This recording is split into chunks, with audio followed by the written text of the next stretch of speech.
Welcome to episode 14 in the Slingshot series. I'm Nithya Karia, your microdosing happiness coach, here to help you break down the barriers to happiness so you can achieve and feel good with just 5 simple habits. Today, I'm talking about the mistake cycle. No, I'm not talking about never making a mistake again. I'm talking about how we can stop making the same mistakes. It's actually got a lot to do with taking care of yourself, so stay with me. All of the consequences of not taking care of ourselves kind of falls under this pain umbrella. We feel pain, we inflict pain, and we hold on to pain. But what's that cycle really doing for us? What is it doing to us? And does it really contribute to the life that you want? The short answer is no. But you know that. So why do we so often find ourselves making the same mistakes over and over again? Not being the mother or the woman, the boss, or whoever it is we want to be. Essentially, because we keep holding on to these old habits that keep us stuck. Habits that distract us from that best version of ourselves. You don't have to pay for making mistakes. You're human.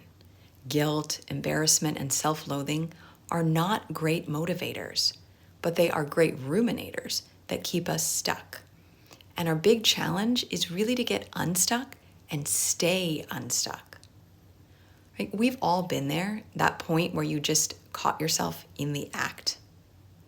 Right? You've just made that mistake, you've said that thing or done that thing, and you instantly wish you could take it back. It's like that feeling you get when you hit your shin really hard and you just know you're going to get a nasty bruise. I get that same knowing when I mess up. And one of the things about coaching and speaking about well-being is that people often assume things about me. They think I've got it all figured out. And yes, it's my work to be aware and intentional, but it doesn't make me perfect. Because like everyone else, I'm not always anything except human.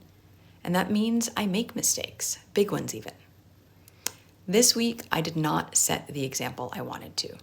I had a moment where I became the exact opposite, loud, emotional, and even melted down. Why did this happen? It's the question I asked myself. And the answer was my lesson. It came to me during my apology. I didn't take care of myself. I made no time to decompress, to slow down, to breathe and recenter. When I'm run down, everyone feels it. And when I'm full, everyone feels it. It's not an excuse for my behavior. It's how I learned to not make the same mistakes. I'm pausing here for a second because I think it's really easy to think we need to be perfect. But the truth is that we get that enough feeling just from making progress, even without perfection. When we approach life this way, we're really offering ourselves a dose of acceptance and confidence.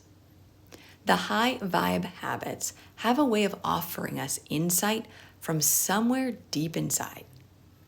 Maybe it's intuitive knowledge, maybe it's universal wisdom. Either way, it supports you and your loved ones. And thanks to the high vibe habits, my meltdown transformed right before my eyes. I microdosed happiness, that's hitting that pause button, picked myself up and turned things around.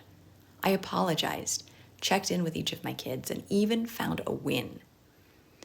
Imperfection, as ugly as it can look, holds the chance for connection when we accept ourselves instead of judge ourselves.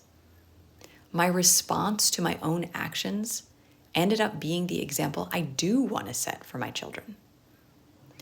Now, I'm going to be honest, it's taken me a long time to feel like making mistakes is acceptable for me as a coach, and especially as a mother. And it's taken even longer to feel comfortable sharing them. But of all the lessons, this is definitely one of the biggies.